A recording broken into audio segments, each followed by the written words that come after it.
I'm Jess. And it's been kind of a crazy week this week. At least I've had kind of a crazy week. How about you? Mine hasn't actually been that bad. Yeah, Kind well, of dull and boring.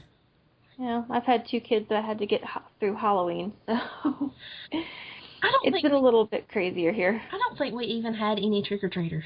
See, we live in a neighborhood that has a ton, and I do mean a ton, of children. So we had a huge basket of candy, and it's pretty much all gone. I bought one bag it had Snickers, Milky Ways, and 3 Musketeers in it, and we didn't give any of it out. The whole bag's still here. But it's okay, because I bought stuff that we like, so, because we knew that would happen.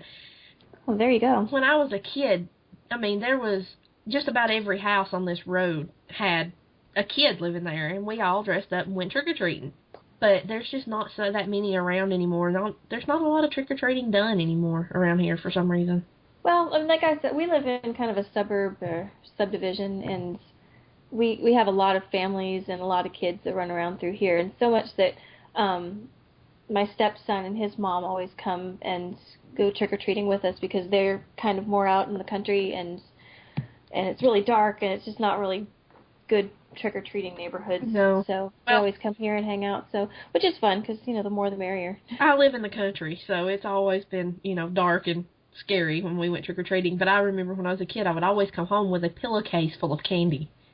Yeah. I would take my little bucket that I would go up to the door with, but then when I get back in the car, when the bucket got full, I would dump it in a pillowcase.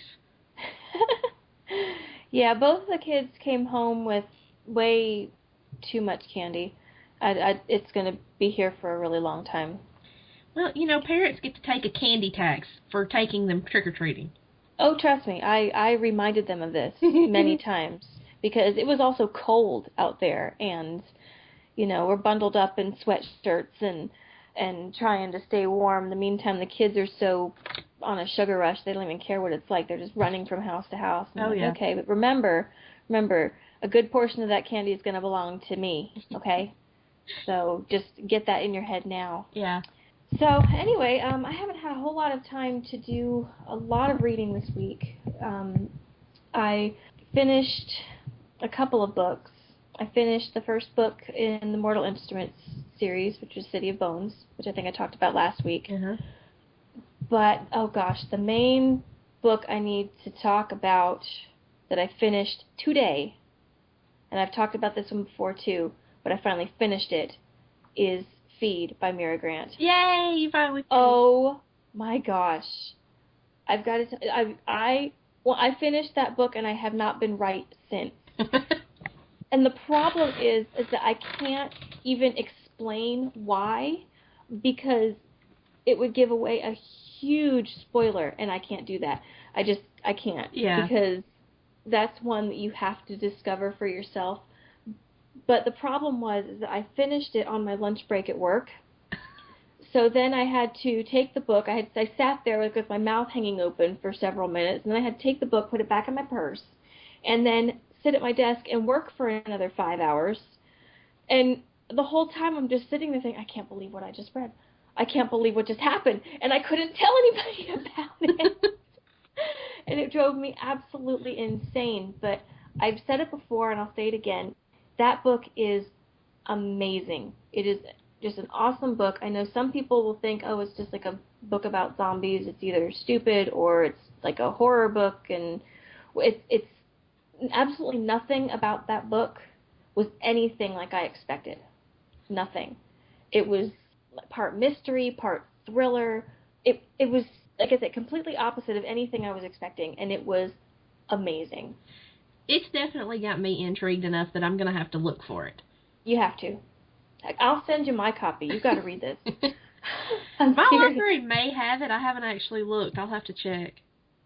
Well, your librarians are awesome. Tell them to get it if they don't have it, because it is so good. And there's 2 more books. I think it's a trilogy. So I think, because I read this one with markreads.net, and I think he is planning on reading the next 2 as well, because I know he's been enjoying the first one. So I'm going to be reading the next ones also, because I need to find out what happens now. Yeah. It's almost like, there's 2 more books, but you're sitting there going, after everything that has happened, where can they go? And then, after everything that has happened, you realize anything can happen because they're not holding anything back at all. It's just, like I said, any expectations that you have going into it, just don't even try to keep them because it's everything will change by the end of it. So that's been my week in reading. I'm still working on Shadow of Night by Deborah Harkness, which is really, really good. I'm kind of enjoying the whole being in 1590 thing. Mm-hmm. Because I'm a history nut anyway. And they've kind of been all over the place. They have been in London, they have been in France, and now they're in Prague. And they're going to, there's so many prominent people from that time period that keep turning up. And it's just really, really interesting. And plus, I kind of fell in love with the characters when I read the first one. And you had done the Top 10 Tuesday, the heroine edition. And I commented that the ones that I would add, one of them was Diana Bishop from this series. And I also started Domes of Fire by David Eddings. I've been working on rereading the Elenium and the Tamuli this year because I haven't read those in a really long time. I've got my list of everything I have read since 2009. I started keeping up with it in 2009. And so it's been at least 3 years since I've read these books, but I think it's actually been longer. So I'm slowly working on rereading those. That's pretty much it.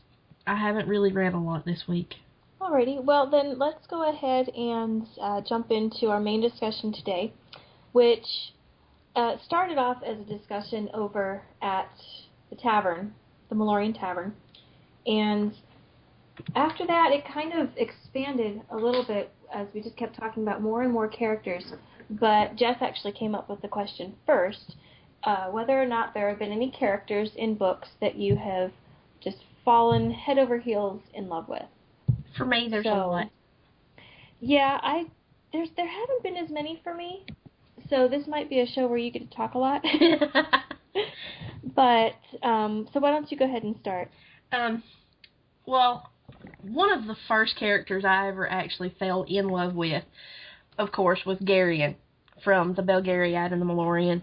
Of course, I was younger when I first read those, and I was, kind of his age that he was through most of the Belgariad. I'm not really in love with Garion anymore. I still love Garion. He's still one of my favorite characters, and the Belgariad is still one of my favorite series ever. I mean, it's one of those things that I usually reread at least every couple of years, if not every year. Uh-huh. And then, this kind of goes back, you were talking about finishing City of Bones. Jace, yes. Wayland. Oh, my Lord. I am so in love with him. And I actually bought book 4 today. I mean, I've read it. I got it from the library when it came out, but they had it at Walmart when I was in there today, so I had to get it. But Jace he's a smart aleck. He's snarky. He's intelligent. I mean, he's my kind of dude. I fell in love with him when I read City of Bones, and I was like, Jace is my boyfriend. I want one of those. And also, another Cassandra Clare character. Have you read any of the Infernal Devices yet? I read Clockwork Angel. Okay, then you know who Will is. Yes. I love Will Herondale as well. He has a lot of the same characteristics that Jace does. He does, but he's not, I don't know, they're a little bit different, and it's hard to explain how they're different. But they are. I mean, they're both snarky, they're both, intelligent, they're both kind of reckless, but it's like, I don't really know how to explain how they're different, but they are, but I love them both. I mean, I think the thing that sealed my falling in love with Will was in Clockwork Angel when he tells Tessa that the fellow who is rescuing you from a terrible fate is never wrong, even if he says the sky is purple and made of hedgehogs. I remember that. That was a good line. I died laughing when I read that, and I think that was when I fell in love with Will, and that was in like the 3rd chapter of the book. I mean, it was very early on. Well, so, speaking of the City of Bones and the Mortal Instruments books, since I just finished reading the first one, it had been a while since I'd read them, but I know you are a big Jace fangirl. I am. But I have to say that I am much more partial to Simon. You're a Simon girl. I'm a Simon girl, and I think part of it is because I don't know. I've always kind of just liked the dorky, silly kind of guys. You know, he's into music and comic books, and he's just silly. But on top of all of that, he's also a really decent guy. He's a good friend, and oh gosh, Clary just puts him through the ringer, doesn't she? She really does. I felt so bad for the guy, you know, because he really cares about her, and not just as a friend. And he's watching her, and she's kind of torn, of course, because she obviously cares for him a great deal, just not quite the way he wants her to. Yeah. And so I think part of it was just like I felt so bad for him. I was like, oh, I could comfort him. Come over to my house. But see, here's the thing too, is that so many of the books that I read nowadays, like a lot of them are young adult. Yeah. Which means that the characters are teenagers, so I feel kind of bad having a crush on a teenage character. Does that make me, like, you know, scary? No, because I know how you feel. I'm not that much younger than you, so it's kind of weird for me too. But I think of it this way. 18-year-old me is in love with Jace. Well, yeah, because that's how I'm thinking of it. I think of it, you know, if I was 16 and I, you know, knew Simon, like, if we went to school together, I mean, I would have been, like, all about him. Yeah. So I really don't know what Clary was thinking. Whereas, but, you know, for some reason, I'm attracted to the bad boys. I don't know why. Well. And I am in real life, too. It never ends well for me, but, you know. That's okay. It will eventually. And then, you'll get a kick out of this. I follow Cassandra Clare on Tumblr. Uh-huh. And somebody asked her if Jace had never come into the picture, would Clary have ended up with Simon? And she said yes. Oh, come on. Now I feel especially bad for Simon. But it's okay because, well, you haven't read book 4. No, I'm going to. I'm working my way through book 2 now. You'll understand. I can't remember. I don't want to say this because I don't want to spoil it for you because I don't remember what book it happens in. Is Simon still human at the end of the 3rd book? No. Okay, he's been turned into a vampire? Yes. Okay, after that happens, some very... Sorry for people who haven't read the 3rd book yet. Yeah, that's kind of a spoiler, but anyway. Deal with it. It's all over Tumblr. I mean, people, they don't really care about spoilers on there. Anyway, some very interesting things happen for Simon once he gets turned into a vampire. In the girl department. Okay. As long as he's not lonely. Well, no. And one of them I totally did not see coming, but it works, oddly. Okay, good. And, let's see, who else? Archer Cross from Rachel Hawkins' Hex Hall trilogy. I've read the first one. I'm trying to remember. He's the boy that she falls in love with. Okay, yeah. That they had to spend all the time in the basement together. Gotcha. I think part of the reason that I like him so much is because he reminds me so much of the guy that I actually like. And the girl actually kind of reminds me of me. So I think that's why I can see that. I think that's why I fell so hard for him, is because he really does remind me of the guy I like a lot. And okay, and Marita from the Tavern agreed with me on this one, and that's Will and Halt from John Flanagan's Ranger's Apprentice series. This is another young adult series. It's actually kind of aimed at, like, young teenagers. Right, like middle grade? Yeah, like 13, 14 years old. But they are so good. They are so good. I think I read the first 2 in that series. Okay, the first 2 weren't that great, but, like, after book 3, they just get better and better and better. And I so fell in love with Will and Halt. And I think a lot of it is the dynamic between the two of them. You know, Will is the teacher and Halt's the student and everything. But I am so jealous of Elise and Pauline because Will and Halt are awesome. And there's the whole thing, they're rangers. I mean, I've always had a thing for rangers. I play Lord of the Rings online. My character is a hunter, which is basically a ranger. She has a bow and arrow. She can track things and, you know, You just have a thing for bow and arrow. I do. I have a thing for archery. I like archery. I think that's why I like the show Arrow on the CW. It's, they've taken the Green Arrow from comic books and made a TV show out of it. Doesn't hurt that the guy playing him's kind of hot. But he gets to shoot a bow and arrow, too. Just an added bonus. Yeah. So I love Will and Halt.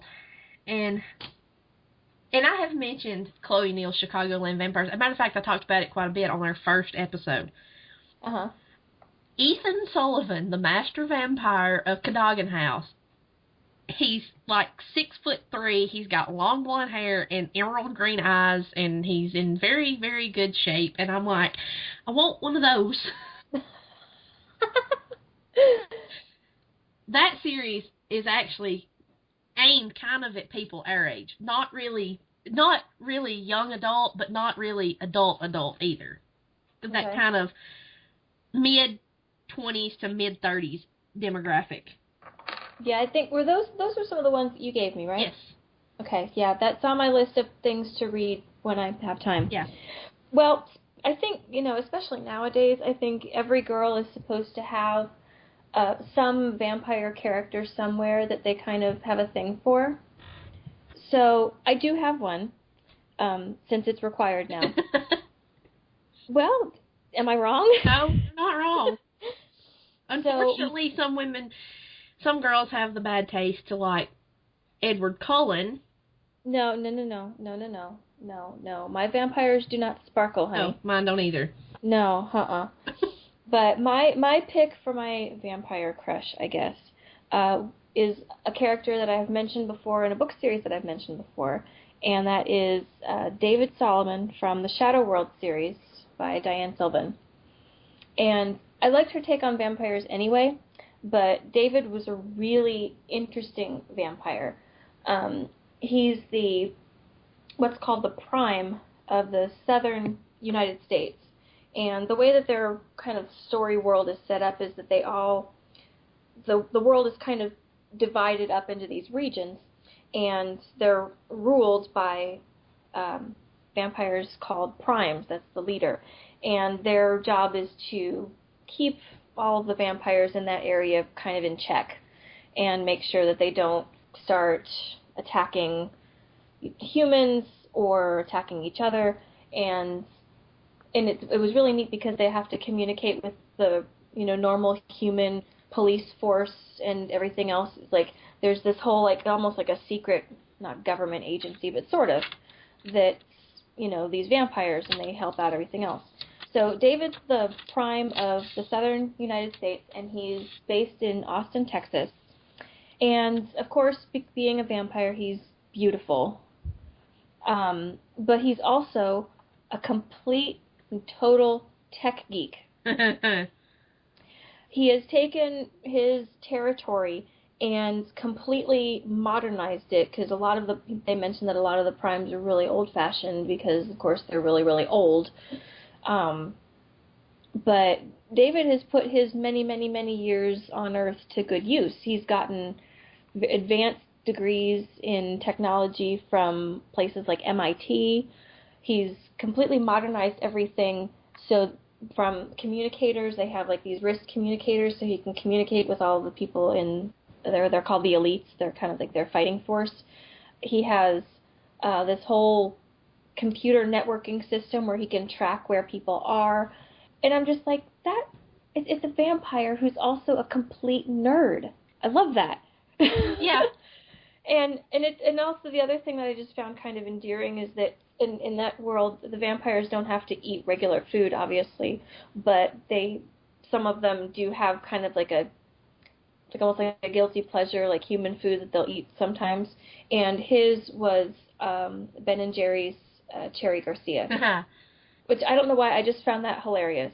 Well, and okay. Completely endearing. The way that you're talking about the Vampire Society actually reminds me a lot of the way Chloe Neill has structured her Vampire Society in the Chicagoland Vampires.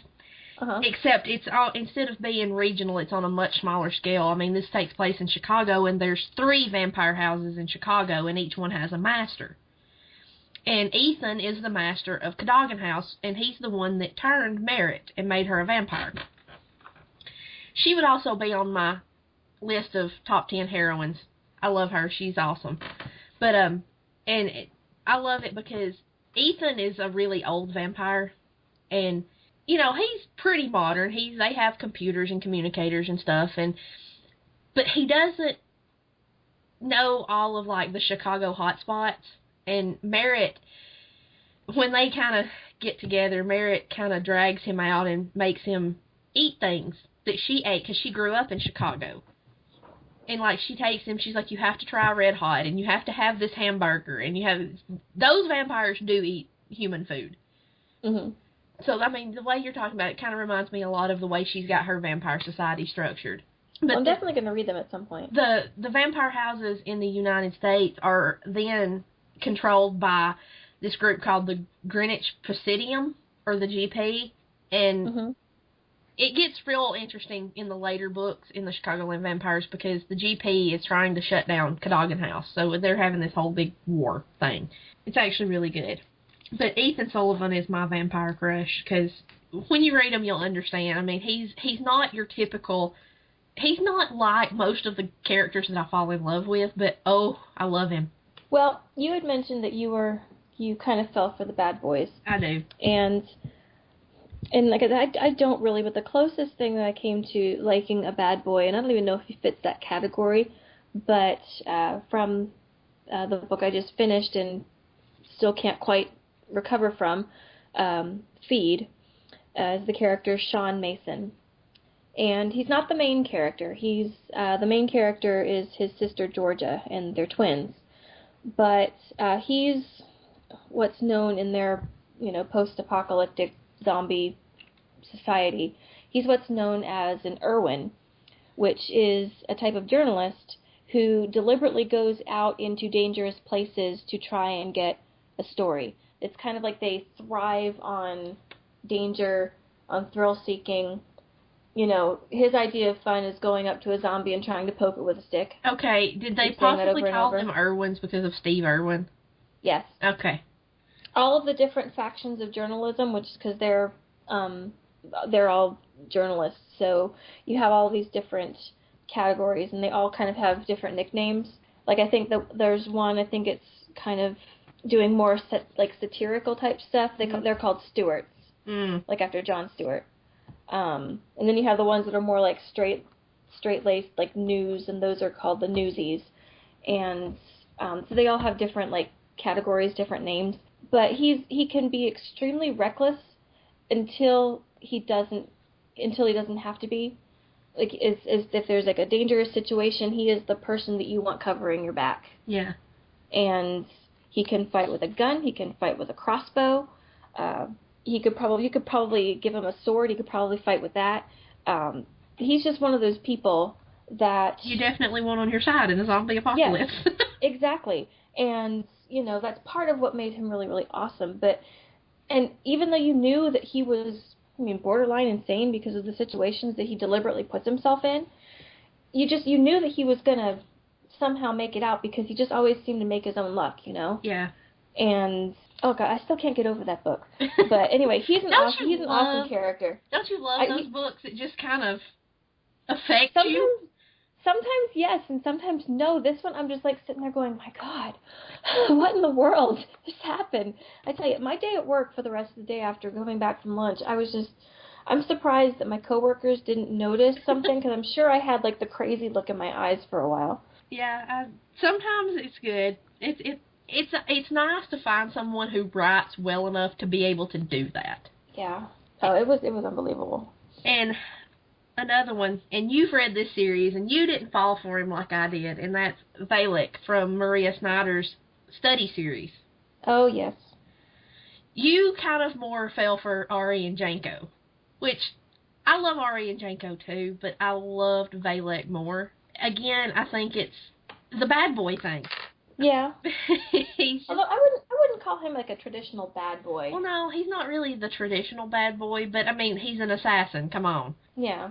But I loved him, and part of it, like you said, that you found yourself through the whole series, you were kind of questioning his motives.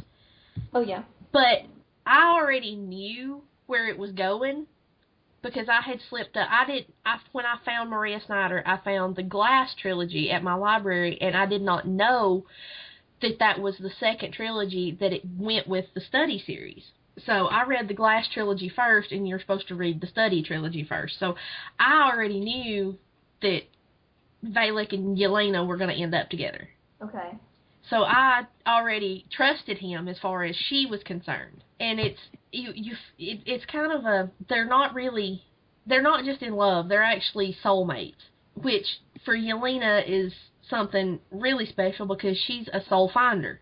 Right. And that's why she has a lot of problems, is because the people in the Southern Kingdoms don't trust her, because the last time there was a soul finder, it caused a lot of problems. Right. But well, and maybe if I read it again, I'll feel differently. But for me, it was just really hard because I could never completely trust him. And so even though I thought that he was a really interesting character and I wanted to know more about him, I just couldn't connect with him in that way because I didn't want to invest the time in thinking, oh, he's awesome, and then all of a sudden have him turn completely evil and then be disappointed. But then again, that hasn't stopped me before. Well, that's true. But, I mean, I loved him. But Ari and Jaco were really good, too, because they did so much to help Yelena, and you didn't really question their motives as much. Well, no, because you could tell just in everything that they did, in every way that they acted, that they genuinely cared about her. Yeah. Not that they were in love with her. I mean, they I don't think they ever. No, it was more like a sister.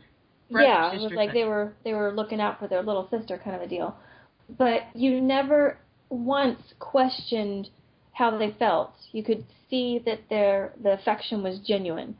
And for a really long time, I had a hard time figuring out, whether Valek even liked Yelena. Sometimes you didn't even think he did. Well, I think partly, the way I saw it was that I knew he liked her. It's just that I saw him as kind of battling with himself. One, because she was so much younger than he was. Right. Because she was considerably younger than him. I figured he was in his late 20s, maybe 30. She was 16, 17, I think? I think so, yeah. So, he was a considerable amount older than her. And two, she wasn't from Ixia. She wasn't a native, and she was a prisoner. She was a convicted murderer. Right. So, she was supposed to be the commander's food taster. She, put her life at risk every day. She could die at any time if if somebody poisons his food.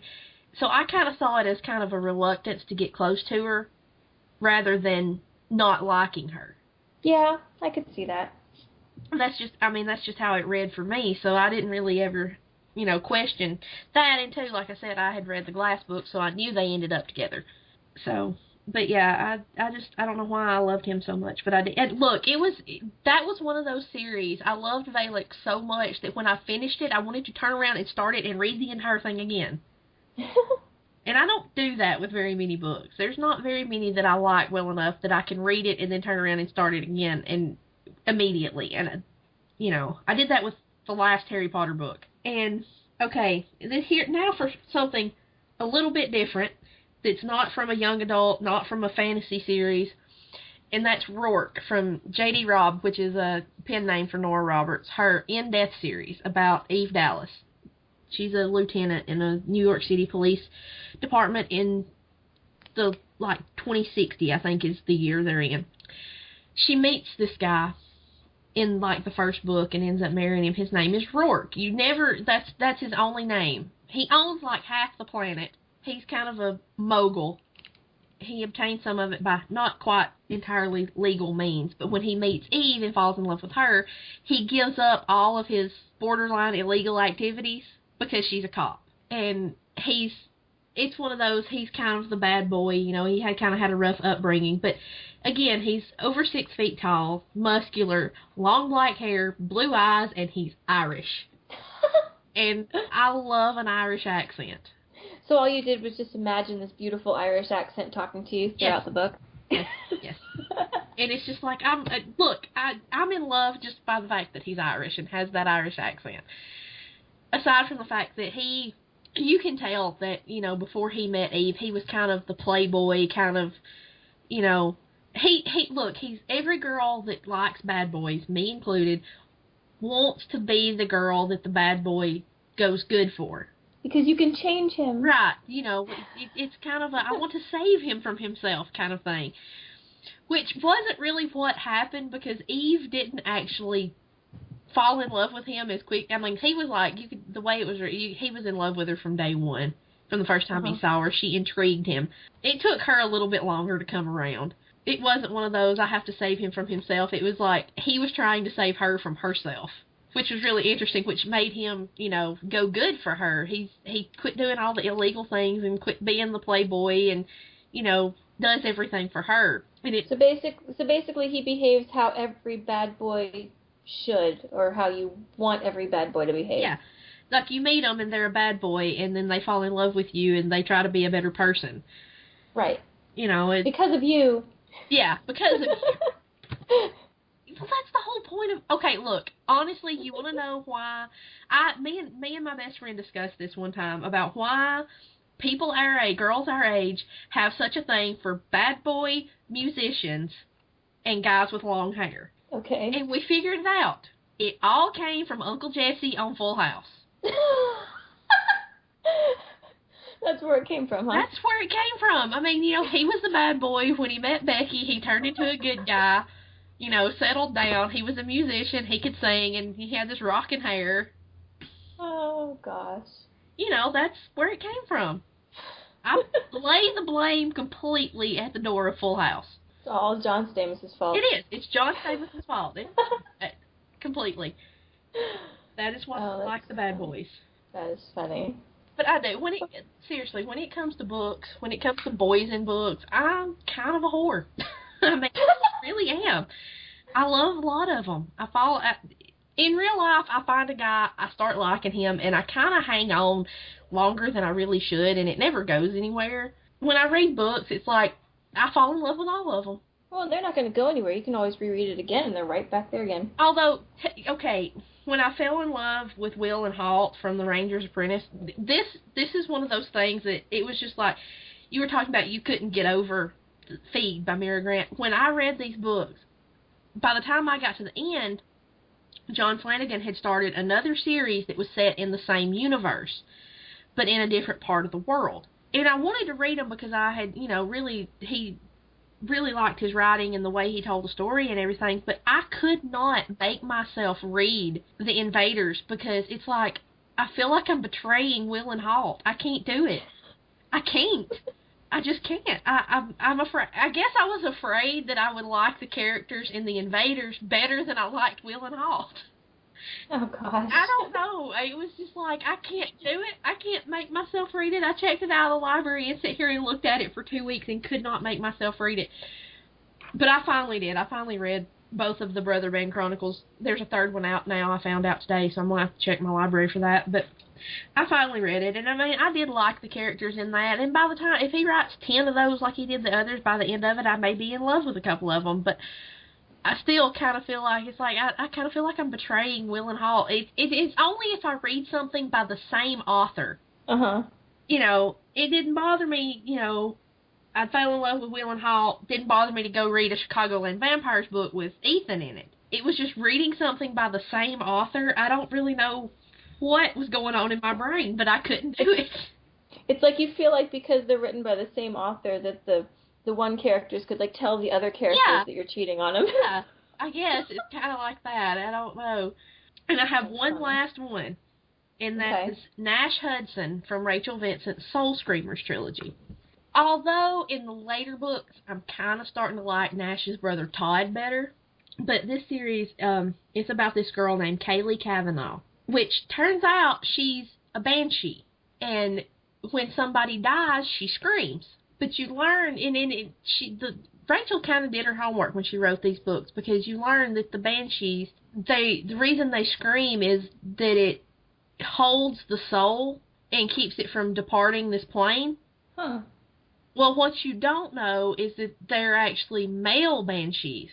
They don't scream, but the way it works is the female banshees scream and hold the soul. The male banshee can put the soul back in the body. Interesting. Yeah. And Kaylee doesn't know it. she doesn't even know she's a banshee. She had to spend time in a mental hospital because of her screaming when people died and all that stuff. But she finds out that Nash is a male banshee, and they end up dating, and he's kind of the popular kid, the football player, you know, and she's not that popular. She's part of that crowd that's just kind of on the outskirts of the cliques or whatever. And she doesn't understand when Nash starts paying attention to her, she doesn't understand why. Mm-hmm. It's because he knows he's a banshee, and he recognizes her for what she is. You know, they're the same species. Right. And it's just, I really liked him, but in the later books, I'm really starting to like his brother a lot better. And his brother is starting to like Kaylee. And Nash's ex-girlfriend shows up. She's a Mara, or a nightmare. There's all kinds of interesting stuff that goes on in these books. They're really good. But Nash's ex-girlfriend shows up, and then Todd's starting to have feelings for Kaylee, and it's turning into one of those, it's not a love triangle, it's a love square. A love square. And there's 4 of them involved. And I'm starting to like Todd more than Nash, but there is a very unique problem when it comes to Todd and Kaylee. And that is that, and this is not really a big spoiler, because when Todd's first introduced, you know this. Todd's dead. Oh, well, yeah, that is a problem. He's a Reaper. Kaylee's not dead. So, yeah, it's a very unique problem to have. Yeah. Oh, not only am I in love with my brother's girlfriend, I'm also dead and she's not. Yeah, that would cause some issues. But he can take physical form. I mean, well, that's helpful anyway. Well, yeah, because, I mean, you know, she kind of has a falling out with Nash in the last one I read because she kissed Todd. Oh, dear. Yeah, but it turned it into a kerfuffle. But, I mean, I know that's not all of the characters I'm in love with. We would be here all night if I tried to talk about all of them. Well, the last one I'm gonna mention is one that will probably come as no real big surprise to anybody who knows me, and any of my family who ends up listening to this are probably going to laugh, but that's okay, because I've probably been in love with this one, since I was 12, and it's never completely gone away, and I don't think it's going to. Oh, probably not. No, and it's a very strange one. That's okay, because even when I was 12, I knew that the character was somewhere around 50 years old. Don't ask. I don't know why. I know it's not quite right. Well, that's okay, because, you know, I mentioned Will and Halt. Halt's kind of old, too, so don't feel bad. Oh, but anyway, I first discovered this character not from a book, but from a Broadway show, and I think I've mentioned it here before. His name is Eric, but he's more well known by his, I don't know if you'd call it his title, but he certainly thinks so, and that is the Phantom of the Opera. Mm. Yes. And, of course, I loved the musical, and I had to go and find out, even at 12, I had to go and read the original novel. Now, the original novel is very strange. I wouldn't even say then necessarily I was intrigued, but I wouldn't even necessarily say that I was in love with this character yet. And then I found Susan Kay's novelization, which is just called Phantom. And that is an amazing book, because she goes into this character's backstory and takes this kind of legend, almost mythic character, because a lot of people don't even believe he exists. They think it's a ghost. And just makes him into this very damaged but very real person. And she's able to just make the fact that he is a multiple murderer, and, I mean, people think that he's insane, and they're really not wrong. He's very, very warped and has this really bizarre sense of what's right and what's wrong. And for some reason, Susan Kay just makes you love him even more. Which absolutely makes no sense at all. But the fact that he's also a brilliant musician and architect and just amazing creative person, you know, that also kind of works for me too. Yeah. Well, okay, I have a friend. Actually, I have a lot of friends that are musicians. I mean, my favorite band, I'm actually friends with those guys. And, you know, and then my friend Justin and my friend Chris. And like I said, I have a lot of friends that are musicians.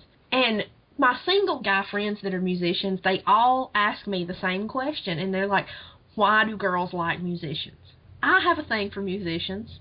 I admit it. And I think it's because anybody that has that kind of passion, and it doesn't even have to be music, it can be anything. Like you said, he's an architect. He's anybody that has passion for something is that much more attractive.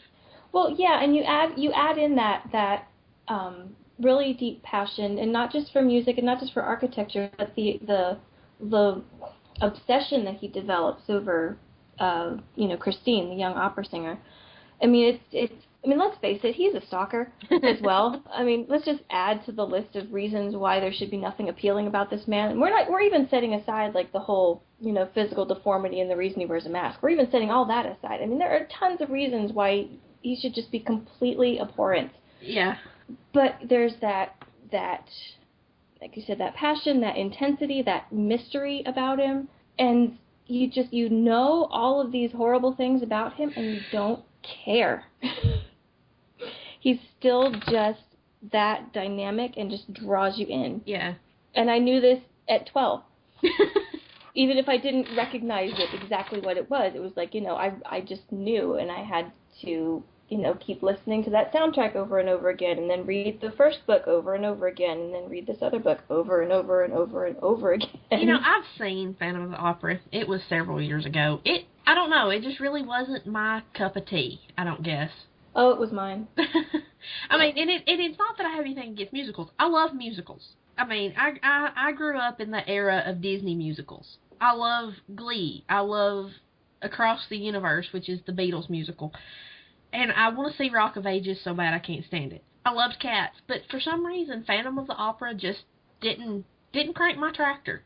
I've never heard that expression, but it did mine. You don't live in Alabama either. That's very common down here. No, I don't know. And it was something, just that big combination of, the music and the mystery and just that intensity, that there's just something about it that I just absolutely loved. Well, I think we've about talked this one to death. I think so. But that's okay. So if anyone out there wants to let us know if there's any characters that you've fallen in love with, there's several ways now that you can contact us. We are pretty much all over the place. We are connected. So we're trying.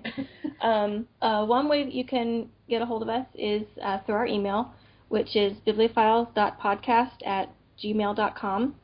And we're also on Twitter, and our Twitter handle is BibAnonPodcast. That's BIBANON podcast.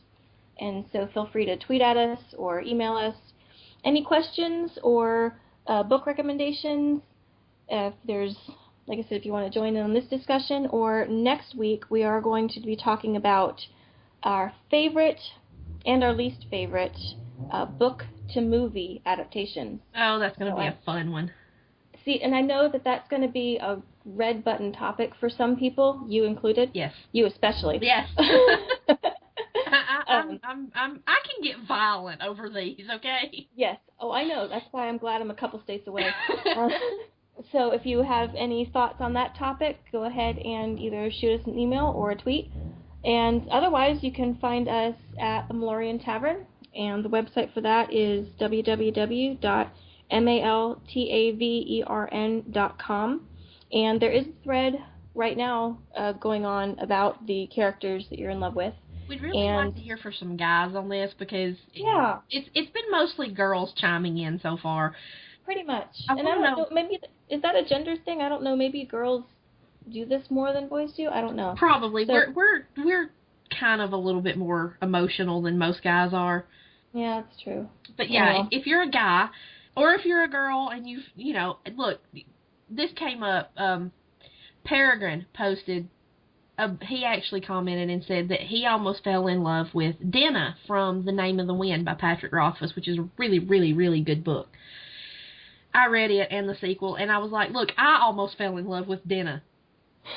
I mean, I really did. She's a girl, and I almost fell in love with her. So, I mean, we would like to know some of the girls people have fallen in love with. Sure. So, yeah, join us at the tavern, email us, tweet at us, either way you want to do it. We're also on YouTube, and we also have a Goodreads group. So lots of different ways you can communicate with us, give us feedback, join in on the discussion, whatever you want to do. Yep, and that should do it for this week. Okay, so we will see you next week when we talk about all of those good and bad books turned into movies. See ya! See ya. Bye.